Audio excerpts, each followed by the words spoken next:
What's going on, guys? Welcome back to another scooter tutorial. So this one is a very requested one. This is how to kickless. But first off, I'm going to do the Trabio shoutouts that I promised in the last video, or not the last video, the video before. So the two winners are, this is the one for the bar whip, this is the one for the double whip. So congratulations to those guys. I can't show the videos because I don't know how to download Trabio videos, and I don't know if that's even possible. But kongratulations to those guys. Go follow them on the app Trabio if you haven't downloaded it already. And we'll get into the tutorial. So you guys have requested how to kickless for a while now. I've wanted to do it. Kicklesses are one of my favorite tricks, and I feel like I can do them pretty well. So to start out, the first thing you're going to want to do is learn how to do this thing, which is pressure whip, muscle whip.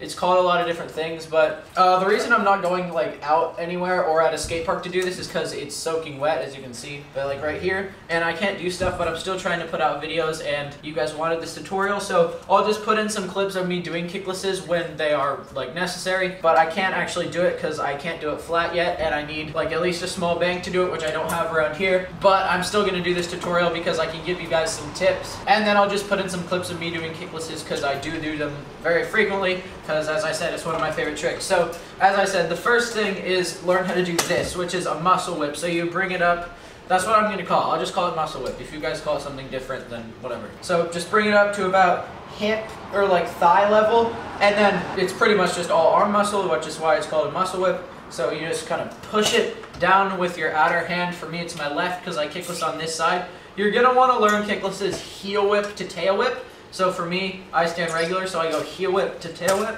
So that's how you're going to want to learn kicklesses, because that's the regular way, and that's a lot easier. So just practice this. Once you got this motion good, that's just the first step. Bring it up to about this level, push down with your outside hand, and then it brings the deck around. So it's pretty self-explanatory. You kind of just got to mess around until you figure out with what works.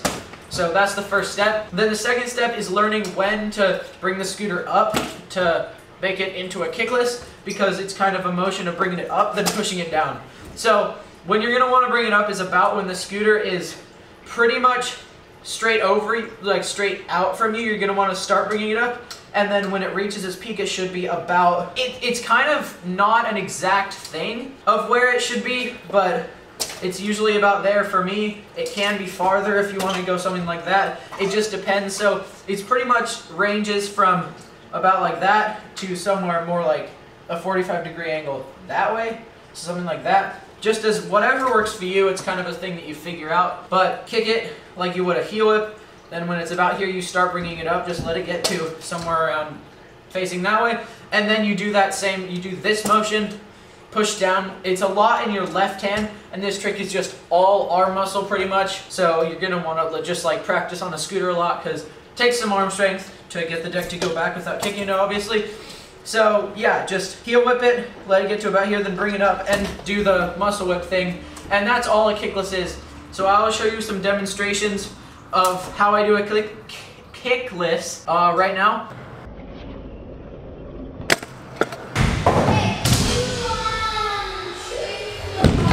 So there's a couple clips of me doing kicklesses, and as you can see, I'm pretty sure when I do them, I usually go somewhere about here.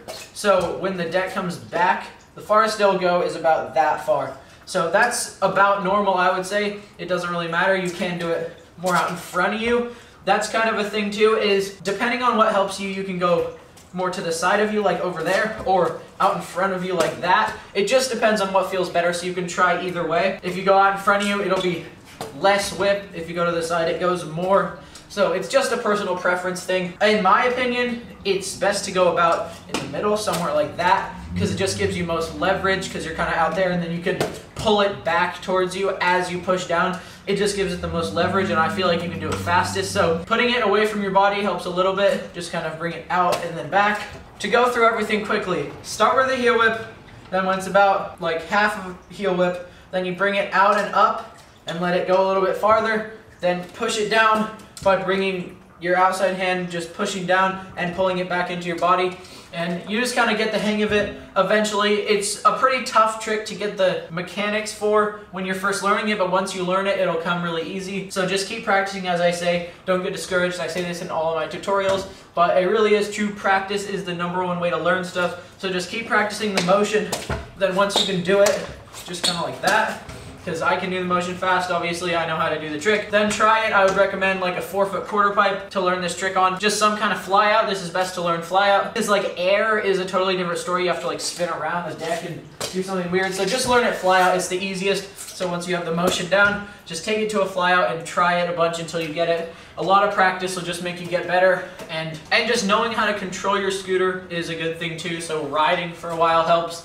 This is an intermediate trick, I would say. Nowhere near pro, obviously, but it's not really a beginner trick either. So I'd say maybe after you've learned double whips or triple whips, or like, I'm not sure if you learned bri flip first. I personally didn't. I personally learned this around when I learned triple whips, and then I learned bri flip after, but it's around the same level of difficulty with the bri flip. I hope this tutorial helped you guys. You guys have been requesting this one for a while, and kicklesses are really freaking fun. Unless you're like Raymond Warner, who for some reason doesn't like kicklesses. I don't know why he hates kicklesses, because they're great. But I think that you guys will like this trick once you learn it. So good luck. I hope this tutorial helped you, and I'm going to end this video right here. So thank you guys for watching. If this helped, make sure to smash the like button. I will see you guys in the next video. Peace out.